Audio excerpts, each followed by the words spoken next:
Students,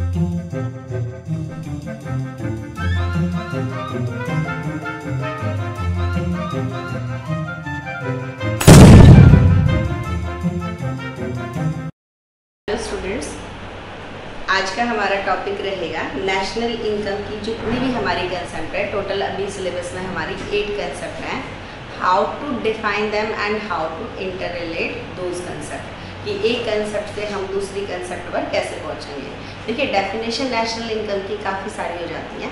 अगर हम उनको सही तरीके से समझते नहीं हैं, बनाना नहीं सीखते हैं, तो आप कितनी भी कोशिश कर लीजिए याद करके लिखने की, कुछ ना कुछ आप गलती कर जाएंगे।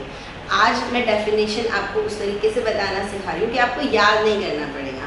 आपको सिर्फ इतना करना है, इन ट्रिक्स को समझिए और आपको ये डेफिनेशन खुद ब खुद बनानी आ जाएगी। ठीक है, आज का जो मेन हमारा टॉपिक रहेगा वो हमारी 8 कंसेप्ट्स ऑफ नेशनल इनकम है। 8 डेफिनेशन है या कंसेप्ट्स भी हैं, ये हम सीखेंगे। 8 concepts of national income chapter जो हमारा है national income and domestic income. 4 concept national income के आएंगे और 4 डोमेस्टिक इनकम के आएंगे।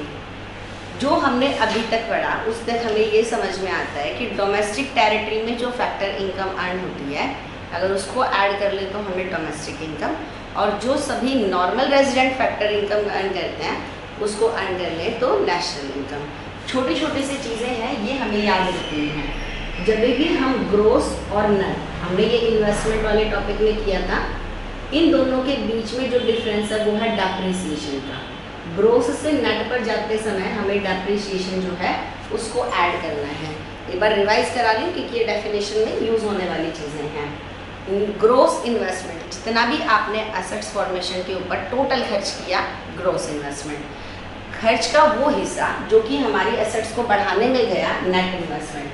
जो उनको रिप्लेस करने में जाएगा, डेप्रिसिएशन। ठीक है, तो ये तो हो गया ग्रोस से नेट पर जाते समय डेप्रिसिएशन माइनस, और नेट से ग्रोस पर आते समय डेप्रिसिएशन प्लस।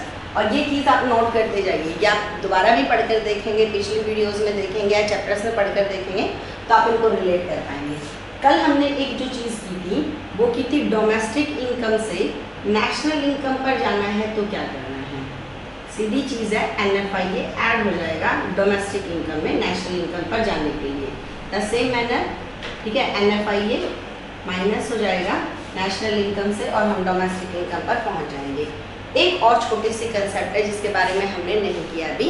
देखिए, चीज़ें प्रोड्यूस होती हैं जो फैक्ट्री के अंदर, वो प्रोड्यूस होती हैं फैक्टर कॉस्ट पर, लेकिन जिस रेट पर वो मार्केट में बिकती हैं वो होती है मार्केट प्राइस। इन दोनों में क्या डिफरेंस है? चीज़ें जिस रेट पर प्रोड्यूस हो गई, गवर्नमेंट उसके बाद उनके ऊपर इनडायरेक्ट टैक्स लगाएगी। यहाँ पर एक छोटा सा बाद में आएगा टैक्स का बहुत डिटेल टॉपिक, अभी थोड़ा सा समझ लीजिए। 2 तरीके के टैक्सेस होते हैं, डायरेक्ट टैक्स और इनडायरेक्ट टैक्स। डायरेक्ट टैक्स जो हमारी इनकम और वेल्थ पर लगते हैं, इनकम टैक्स, कॉर्पोरेट टैक्स, ये हमारे हो गए डायरेक्ट टैक्स। कुछ होते हैं इनडायरेक्ट टैक्स जो कि गुड्स एंड सर्विसेज पर लगते हैं, इनडायरेक्ट टैक्स। जिस तरीके से GST है, वैल्यू एडेड टैक्स है, सेल्स टैक्स है, ये हमारे इनडायरेक्ट टैक्स हो गए। जब भी कोई चीज़ प्रोड्यूस होती है फैक्टर कॉस्ट पर, उसके बाद मार्केट प्राइस तक जाने के लिए उस चीज़ के अंदर क्या होता है, इनडायरेक्ट टैक्स तो ऐड हो जाते हैं। कोई चीज़ अगर 100 रुपये की बनी है, उस पर 10% इनडायरेक्ट टैक्स गवर्नमेंट ने लगाया है, तो वो 110 की हो गई। और गवर्नमेंट बहुत सारी चीज़ों पर सब्सिडीज़ भी देती है, सब्सिडीज़ माइनस हो जाएगी। इनडायरेक्ट टैक्स माइनस सब्सिडीज़ के लिए NIT सीधा भी लिख सकते हो। NIT अगर ऐड कर दें तो हमारा मार्केट प्राइस आ जाएगा। शूज़ बने आपके मान लीजिए 500 के, गवर्नमेंट ने टैक्स लगाया 20 रुपीज़, 520 हो गए। सब्सिडी अगर और सारी चीज़ों की मिलाकर अगर मिलती है 5 रुपये, तो आपकी मार्केट प्राइस जो होगी 515 आ जाएगी।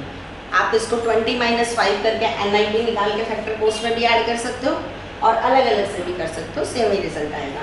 तो फैक्टर कॉस्ट से MP पर जाने के लिए NIT ऐड हो जाएगा, और मार्केट प्राइस से अगर हमें फैक्टर कॉस्ट पर आना है तो NIT माइनस हो जाएगा।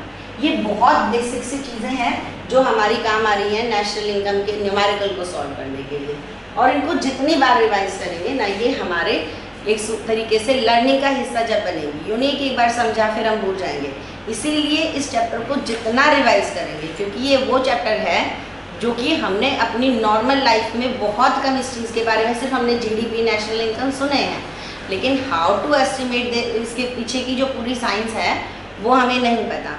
तो कहीं ना कहीं थोड़ी सी हमें नई चीज़ें सीखने मिल रही हैं, तो आपको थोड़ी मेहनत भी ज़्यादा करनी पड़ती है। तो ग्रॉस से नेट पर जाना है, डोमेस्टिक से नेशनल पर जाना है, फैक्टर से एमपी पर। लेकिन अगर आपको ये चैप्टर समझ में आ जाता है ना, आप ये देखिएगा आपके लिए इतना आसान हो जाएगा मैक्रो।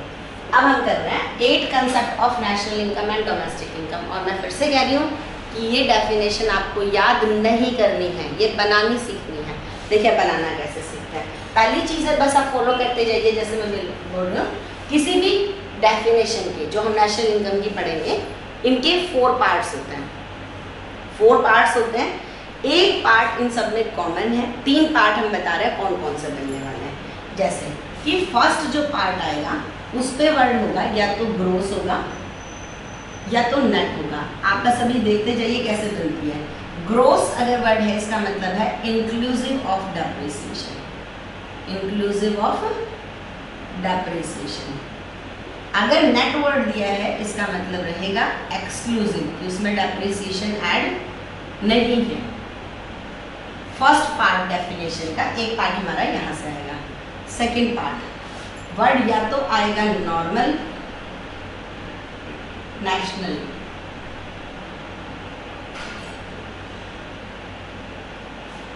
इसका मतलब होता है बाय नॉर्मल रेजिडेंट। जब भी हम कोई वर्ड लिख रहे हैं ना और सुन रहे हैं, हमें ये देखना चाहिए हमें वो कंसेप्ट आती है। ऐसा नहीं कि आप नॉर्मल रेजिडेंट हाँ पढ़ा दो था कुछ। अगर आपको नॉर्मल रेजिडेंट वाली कंसेप्ट में कोई प्रॉब्लम है तो दोबारा से वीडियो देखिए नॉर्मल रेजिडेंट की, या तो उस टॉपिक को बुक में निकाल कर पढ़िए, अदरवाइज कोई फ़ायदा नहीं होगा। जो भी वर्ड, बीइंग एजुकेटेड होने का फ़ायदा क्या है, जो भी वर्ड और कंसेप्ट हमारे सामने आ रही है या तो वो हमें पहले से आनी चाहिए या तो हम उसके आने के बाद पढ़ें। आप इसको सिर्फ इग्नोर करके आगे नहीं बढ़ जाओ कि ठीक है नॉर्मल रेजिडेंट किया हुआ है, आपको अभी आता है कि नहीं आता है, नहीं आता है तो अभी क्लियर करिए कि नॉर्मल रेजिडेंट हमने क्या कहा था, ठीक है। उसके बाद है डोमेस्टिक। डोमेस्टिक में रहेगा विद इन डोमेस्टिक टेरिटरी, ठीक है। इन पे हमने अलग से टॉपिक किए थे दोनों में, डोमेस्टिक टेरिटरी क्या है, नॉर्मल रेजिडेंट क्या है। थर्ड टॉपिक हमारा, थर्ड जो कंसेप्ट आएगी वो हमारी कंसेप्ट आएगी प्रोडक्ट एट मार्केट प्राइस। इसमें हमें करना है सम टोटल ऑफ और मार्केट वैल्यू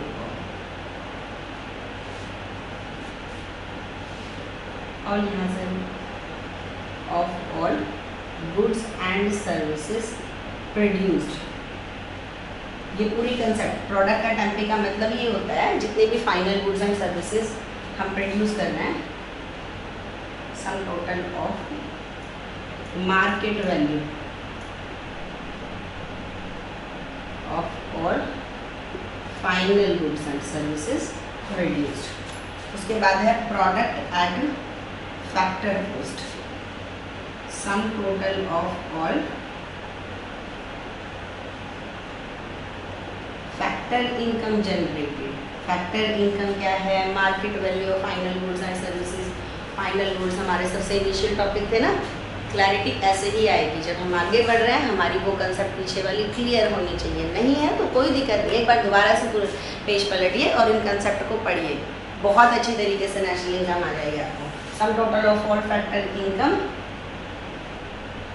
इसके साथ वर्ड आएगा जनरेटेड। और छोटी छोटी चीज़ें हैं कि हमने फाइनल गुड्स एंड सर्विसेज के साथ वर्ड लगाया प्रोड्यूस्ड। तो प्रोडक्ट एट एमपी है sum total of market value. और देखिए मार्केट वैल्यू और मनी वैल्यू में भी फर्क होता है। मार्केट वैल्यू जिसके अंदर एनआईटी ऐड है, मनी वैल्यू वही फैक्टर कॉस्ट वाली चीज़ हो जाएगी। तो इस चीज़ में अंतर समझिए, एक एक वर्ड आपका नेशनल इनकम के अंदर आपको अलग मीनिंग पर ले जाएगा, इसलिए बहुत ध्यान से वर्ड्स को लिखना है और समझना है। तो ये हमें ग्रॉस और net, inclusive of depreciation, exclusive of depreciation, national bye normal resident, domestic with in domestic territory, ये थोड़ा बड़ा फ्रेज चला गया। प्रोडक्ट एट एमपी, इसका मतलब होता है sum total of market value. Market value समझ में आ रहा है, एनआईटी ऐड है, ऑल फाइनल, फाइनल मतलब वो चीज़ें जो प्रोडक्शन बाउंड्री को क्रॉस कर चुकी हैं, जिनमें अभी कोई वैल्यू एडिशन होना बाकी नहीं है, जो या तो कंज्यूमर अपनी सेटिस्फेक्शन के लिए या प्रोड्यूसर अपनी एसेट्स के लिए यूज़ करना है, सिर्फ उन्हीं गुड्स की मार्केट वैल्यू प्रोड्यूस्ड, ठीक है, वो हमने करना है। फैक्टर कॉस्ट, फैक्टर जो भी हमारी सर्विसेज हैं, जितने फैक्टर ऑफ प्रोडक्शन है, लैंड, लेबर, कैपिटल, एंटरप्रेन्योर, उनको अपनी फैक्टर सर्विसेज के बदले में जो इनकम जनरेट होती है उसके बारे में हम बात कर रहे हैं। ये हमारी चीज़ हो गई। हमने कहा हमारी डेफिनेशन के 4 पार्ट बनेंगे, तीन तो इनमें से कुछ आने वाले। एक है ड्यूरिंग एन अकाउंटिंग ईयर, ये सब में कॉमन चलेगा, ड्यूरिंग एन अकाउंटिंग ईयर, ठीक है। और आप इसको नोट करिए साथ साथ, ये बुक में नहीं मिलेगा आपको इस तरीके से, ठीक है। तो ये जो हमने लिखा है ग्रोस और नेट, इसको लिख लीजिए। यदि आपको लग रहा है ये क्या लिख दिया, समझ नहीं आ रहा है, आप एक बार इसको लिखिए। डेफिनेशन बनानी हम इसी से सीखेंगे कि ग्रोस और नेट वर्ड का मतलब क्या है, नेशनल और डोमेस्टिक का क्या रहेगा, product at MP, product at FC. बहुत आराम से करिए, क्योंकि जितना आराम से करेंगे उतना अच्छा समझ भी आएगा। और बहुत जल्दबाजी में यही चीज़ आपको ज़्यादा टाइम लेगी चीज़ें सीखने में, और उल्टे आपके दिमाग में कंसेप्शन बन जाएगी, बहुत मुश्किल है। इसलिए चीज़ों को सीखने में टाइम लीजिए, जितना आराम से सीखेंगे वो उतना ही लंबे समय तक आपके पास रहेंगे। तो इसको पूरा आराम से हमने समझ लिया, ये कंसेप्ट है। और एक हमने कहा फोर्थ कंसेप्ट, 4 जो फ्रेज है ड्यूरिंग एन अकाउंटिंग ये हमारा वैसे ही रहेगा। अब मैं इसको इरेज कर रही हूँ और अब नेशनल इनकम, चलिए एक मैं यही बनाकर दिखा देती हूँ, इसको लिखे लिखे ही करके देखते हैं। देखिए जो हमारे टोटल मैंने कहा 8 कंसेप्ट हैं, वे कंसेप्ट हैं ऐसी, नेशनल इनकम और डोमेस्टिक इनकम दोनों की 4 कंसेप्ट हैं। नेशनल इनकम वर्ड दिया हुआ है और कुछ दे ही ना रखा हो तो इसका मतलब होता है एनएनपी एट एफसी, ये नेशनल इनकम होती है। इस वेरिएबल को हम इसी तरीके से लिखते हैं एनएनपी एट एफसी, ये यूँ सोच लीजिए, इसका थोड़ा टेक्निकल नाम हो गया। NNP at FC is equal to national income. उसके अंदर ना कुछ भी बोला गया आगे कि वो मार्केट प्राइस के ऊपर है या डेप्रिसिएशन है, NNP at FC pure form होती है। इसी तरीके से डोमेस्टिक इनकम का मतलब होता है एनडीपी एट एफसी। अब इसके बाद 3 कंसेप्ट और हैं, एक कंसेप्ट हो गई हमारी, सेकेंड है जीएनपी एट एफसी, फिर है एनएनपी एट एमपी। चैप्टर का नाम पढ़ेंगे ना तो उसमें है national income and related aggregates, ये नेशनल इनकम है और ये इसके बाकी सारे हम रिलेटेड एग्रीगेट्स, इसके सारे रिश्तेदार पढ़ रहे हो, ठीक है। जीएनपी एट एमपी, 4 कंसेप्ट हमारी नेशनल इनकम की बन गई। पहली एनएनपी एट एफसी, दूसरी हमने बस एक जो है वर्ड चेंज कर दिया, उसमें जी आ गया, एक लेटर चेंज हुआ। एनएनपी एट, अब एफसी की जगह एमपी आ गए, 2 एफसी की 2 एमपी की, या यूँ कह लीजिए 2 ग्रोस की और 2 नेट की। लेकिन इन सब में जो कॉमन वर्ड है वो एन है, बीच का एन मैंने चेंज नहीं किया है ना। नेशनल की ये हमारी टोटल 4 कंसेप्ट हैं। इसी तरीके से यहाँ बन जाएगी जीडीपी एट एफसी, एक वर्ड चेंज कर दिया इनिशियल, बस ये बीच वाला वर्ड मैं चेंज नहीं कर रही, ठीक है ना।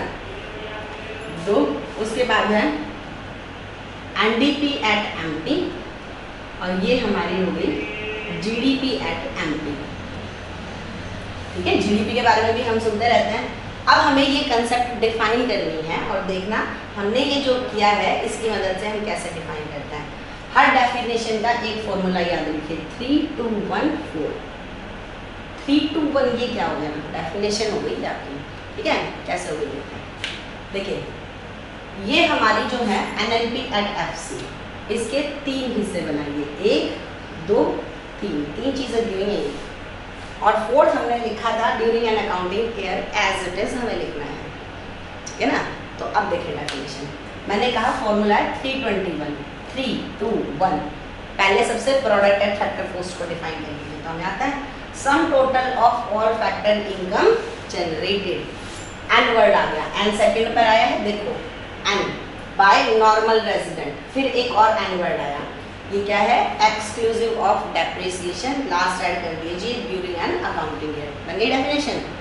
प्रोडक्ट एट फैक्टर कॉस्ट हमने डिफाइन किया, ये हमने जो लिखा था, सम total of all factor income generated, factor income generate होती है, गुड्स एंड सर्विसेज प्रोड्यूस होती हैं, तो ये हमारा हो गया उसके बाद है sum total of all factor income generated by normal resident exclusive of depreciation during an accounting year. और ये कंसेप्ट आठों के आठों कंसेप्ट आप लिख कर देख लीजिए और बुक से मैच करके देखना आपकी कितनी अप्रोप्रिएट बिल्कुल एक्यूरेट बनेंगी। और आप जितना मर्जी पूरा दिन बैठकर आप इसको याद कर लीजिए फिर भी आप गलती कर दोगे, लेकिन आप इनको बना कर देखिए।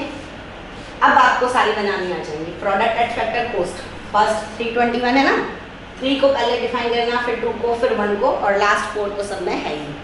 सम total of factor income generated generated by normal resident inclusive of depreciation during an accounting year। कोई प्रोडक्ट एट एमपी पहले इस वर्ड को डिफाइन करना है। Sum total of market value of all final goods and services produced by किसके normal resident exclusive of depreciation during an accounting year. चार हिस्से हैं आपकी डेफिनेशन की। Again sum total of market value of all goods and services produced by normal resident inclusive of depreciation during an accounting year. उसके बाद है हम domestic की चार concept. Some total of factor income generated, हमने third word देखा और हमने फर्स्ट फ्रेज लिख दिया, वही रुक जाइए। जनरेटेड किसने करी है विद इन डोमेस्टिक टेरिटरी, यहाँ पर वर्ड आ रहा था, सेकंड फ्रेज जो आ रहा था वो आ रहा था बाय नॉर्मल रेजिडेंट, अब शुरू हो रहा है with in domestic territory exclusive of depreciation. बहुत ध्यान से करना है, बस आपने कोई भी चीज़ लिखनी है आपको पता होना चाहिए क्यों एक्सक्लूसिव लिख रहे हो, क्यों इंक्लूसिव। पहले एन वर्ड दिया हुआ है इसलिए हमने एक्सक्लूसिव लिखा, जी वर्ड आ रहा होता तो हम इंक्लूसिव लिख रहे थे। डी वर्ड आ रहा है विद इन डोमेस्टिक टेरिटरी बीच में, नहीं तो बाय नॉर्मल रेजिडेंट चल रहा था। बस इतनी सी बात है। Sum total of factor income generated with in domestic territory inclusive of depreciation during an accounting year. Again, sum total of market value of all final goods and services produced within domestic territory exclusive of depreciation during an accounting year. Market price again आ गया इसमें, sum total of market value of all final goods and services produced, रुक जाते हैं, D word check करा, within domestic territory, G inclusive of depreciation during an accounting year। ठीक है, तो हमने ये अपनी चीज़ें नहीं जो हमें याद करनी है वो डेफिनेशन नहीं करनी है, हमें ये चीज़ें समझनी है कि what do we mean by the first letter G N. देखो ध्यान से देखिए, फर्स्ट लेटर जो है वो या तो एन है या जी है, इसके सिवाय कुछ नहीं मिलेगा ना आपको। तो ये फर्स्ट लेटर हमें बताएगा कि डेप्रिसिएशन इंक्लूसिव है या एक्सक्लूसिव है। सेकेंड जो फ्रेज है उससे हमें पता चलेगा नॉर्मल रेजिडेंट ने जो है नॉर्मल रेजिडेंट होगा तो बाय नॉर्मल रेजिडेंट, ठीक है ना। आपको प्रोपोजिशन भी यही पता चल गया, आप इसको अपनी मर्जी से नहीं ऐड करोगे कि बाय किसमें, डोमेस्टिक टेरिटरी है तो with in domestic territory. D word से हमें पता चलेगा विद इन डोमेस्टिक टेरिटरी है, तो फर्स्ट वर्ड जो है हमारा या तो जी आ रहा है या तो एन आ रहा है। सेकेंड वर्ड हमारा या तो एन आ रहा है या तो डी आ रहा है, विद इन डोमेस्टिक टेरिटरी और bye normal resident. Third word जो है हमारा वो या तो प्रोडक्ट एट एमपी आएगा, इसके सिवाय कुछ आएगा भी नहीं, फैक्ट्स आएगा। फोर्थ हमने कॉमन ले ही लिया। तो ये बहुत सिंपल सी तरीके से हमने ये डेफिनेशन करी। थोड़ा सा टाइम लगाइए, दोबारा से देखिए वीडियो को या पढ़कर देखिए, आपकी चीज़ें क्लियर होनी शुरू हो जाएंगी। और किसी भी चीज़ को करना है ना तो बस एक चीज़ ध्यान रखिए, जब तक वो ना आए उसका पीछा मत छोड़िए, ठीक है ना। हम उसको लगातार करते रहेंगे। अगर आप ये सोच कर छोड़ रहे हो ना कि नहीं ये तो थोड़ी मुश्किल हो रही है बाद में कर लेंगे, बाद तो कभी नहीं आएगा। आपकी ये कंसेप्ट और आपका इकोनॉमिक्स में से भरोसा और खुद पे से भरोसा कम होना शुरू हो जाता है। आपको लग रहा है ये चीज़ मुश्किल है, आपसे ज़्यादा और आपकी कोशिश से ज़्यादा कोई चीज़ टफ होनी ही नहीं चाहिए। तो नेशनल इनकम थोड़ी सी ज़्यादा नई कंसेप्ट है जो हमने अभी तक पढ़ा है, इसलिए ये थोड़ा सा ज़्यादा टाइम भी लेगी। तो आप इसको हार मत मानिए कि मुझे नहीं हो रहा, या हम आसान से चैप्टर मनी एंड बैंकिंग कर लेते हैं उसमें काम, ये बहुत इजी बन जाएगा। थोड़ा सा एफर्ट डालकर देखिए और इनको लिख कर देखिए, सारी 8 डेफिनेशन लिख कर देखिए, बताइए कौन से वर्ड पे आपकी गलती आ रही है। बुक से मैच करके देखना, बिना पढ़े इतना कह रही हूँ डेफिनेशन आप लिख पाओगे। बुक में बाद में पढ़ना, पहले मैंने जैसे लिखवाई है इसकी ट्रिक बताई है और बताया है इसको, वैसे ही पहले लिखना। और ये पहली चीज़ मैं बोल रही हूँ और शायद इस बुक में आखिरी भी जो मैं कह रही हूँ कि बाद में पढ़ना, पहले लिख लेना। सिर्फ सुनकर, सिर्फ आपने वीडियो देखकर ये 8 डेफिनेशन अगर लिख ली तो आप तक बात पहुंच रही है, ठीक है। और आप बहुत अच्छा कर पाओगे अगर आप इस चीज़ को समझ गए तो ये हमारी टोटल 8 कंसेप्ट हो गई। और आज हम लास्ट टॉपिक जो करेंगे इस चीज़ को, हम इन सबको आपस में रिलेट कैसे करें एक कंसेप्ट से दूसरे कंसेप्ट पर। और अगर आपको ये समझ में आ गया ना, अब कोई मुश्किल नहीं है। देखिए, मान लीजिए जो आपकी न्यूमेरिकल है उसमें आपको GNP एट MP दे रखा है, लेकिन आपको निकालना है NNP एट FC। ठीक है, आप कैसे निकालें, यहाँ तक कैसे जाए, इसको इकट्ठा नहीं। आप हमेशा जब ये कंसेप्ट है आपको इसमें 3 चीज़ें दिखाई देनी चाहिए। G से N पर जाने के लिए, मैंने शुरू में ही लिखा था, G से N पर जाने के लिए डेप्रिसिएशन माइनस होगा। N से N पर जाने के लिए कुछ नहीं, सेम कंसेप्ट है। MP से FC पर जाने के लिए माइनस NIP होगा। दैट्स बस हो गया। अब इससे अगर हमें जाना है NDP एट FC तक, 3 से ज़्यादा तो डिफरेंस आने से रहे, ठीक है ना, 1 2 3, और जो लेटर कॉमन है उसमें तो क्या ही डिफरेंस निकालोगे। अब N वर्ड कॉमन है, कोई दिक्कत नहीं, ये भी डेप्रिसिएशन एक्सक्लूसिव कर रहा है, ये भी एक्सक्लूसिव डेप्रिसिएशन है। FC सिर्फ N और D, N से D पर जाना है, माइनस क्या हो गया NFIA। Again NDP at FC से हमें GNP एट MP पर आना है। N से G पर आने के लिए एक वर्ड का अलग अलग करते जाएंगे ना। N से G पर आने के लिए डेप्रिसिएशन ऐड हो गया, D से N पर आने के लिए NFIA ऐड हो गया। एक चीज़ ये समझ लेना कि बस ऐड किस में करना है और लेस किस में। FC से MP पर आने के लिए, ठीक है, फिर से हमने क्या कर दिया, NIP को ऐड कर दिया। इसके बाद है यहाँ से हमने सोचा हमें NDP एट MP पर जाना है। G से N पर आने के लिए रैंडमली इन 8 कंसेप्ट में से अगर आपको एक मिल जाए ना, बाकी सारों पे पहुंच सकते हो। सिर्फ आपको 3 चीज़ें पता करनी है, NFIA, NIT और डेप्रिसिएशन। बस ये 3 चीज़ें पता हो और इनमें से कोई एक कंसेप्ट पता हो। हम ऐसी कोई कंसेप्ट नहीं है फिर जिस पर इन 8 कंसेप्ट पर एक दूसरे से नहीं पहुँच सकते। G से N पर जाने के लिए डेप्रिसिएशन माइनस होगा। N से D पर जाने के लिए फिर से हमने क्या करना है, माइनस NFIA होगा। MP से MP पर जाना है, क्या कुछ चेंज ही नहीं है।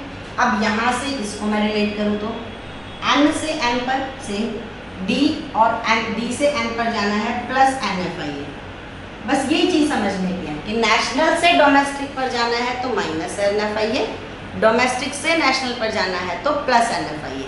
फैक्टर कोस्ट में NIT ऐड हुई थी, ठीक है ना, तो वो मैंने जो शुरू में बनाई थी वो सबसे ज़्यादा आपको ध्यान रखनी है कि ग्रोस और नेट में क्या चीज़ जा रही है, माइनस डेप्रिसिएशन। ऑपोजिट हो जाएगा अगर नेट से ग्रोस जाना पड़ेगा। डोमेस्टिक से नेशनल में, और इसको जितनी बार बनाओ अलग अलग तरीके से, आपके दिमाग में ये लिखते लिखते आ जानी चाहिए। नेशनल इनकम प्लस NFIA, यानी कि नेशनल इनकम से डोमेस्टिक पर आएंगे तो माइनस हो जाएगी। मार्केट प्राइस, फैक्टर कोस्ट से मार्केट प्राइस पर जाने के लिए प्लस NIT, और MP से NFC पे आ रहा है तो NIT माइनस हो जाएगी। तो ये हमारी कंसेप्ट है। अगर इसके सिवाय और कोई सी भी कंसेप्ट हमने ले लिया रैंडमली, आप कोई सी भी लिख लीजिए। यहाँ पर NNP एट लिख चुके हैं, NNP तो GNP लिख लेते हैं, GNP एट FC लिख लिया। यहाँ से यहाँ जाना है, बस वही है फर्स्ट लेटर। N से G पर जाना है प्लस डेप्रिसिएशन, D N से जाना है प्लस NFIA, MP से FC पर जाना है माइनस NIT। तो ये छोटी छोटी सी प्रैक्टिस है। आज के दिन आपको सिर्फ एक काम है, आपको सबसे पहले जो मैंने बोर्ड पे लिखा था ग्रोस, नेट, डोमेस्टिक, नेशनल, ठीक है, और यहाँ पर PF product at MP, product at FC ये लिखना है। During an accounting year her definition की लास्ट में आएगा, क्योंकि नेशनल इनकम एक फ्लो कंसेप्ट है जो एक ड्यूरेशन के अंदर कितनी इनकम, फैक्टर इनकम अराइज हुई उसको मेजर कर रही है। उसके बाद सिर्फ हमने डेफिनेशन को उन ट्रिक्स की मदद से बनाया, और लास्ट में हमने देखा कि अगर हमें कोई एक कंसेप्ट दिया है तो उससे हम दूसरी को डिराइव किस तरीके से करते हैं। होपफुली आपको समझ में आया होगा। अपने एक्सपीरियंसेस ज़रूर शेयर करिए और पूरा वीडियो को देखा करिए, जब भी आपको वो कंसेप्ट क्लियर होगी। सिर्फ फॉर्मेलिटी के लिए नहीं, अगर आप अपने मार्क्स अच्छे चाहते हैं ना तो आप अपना पढ़ना भी उतनी अच्छी तरीके से सीखिए। आज के लिए इतना ही, थैंक यू।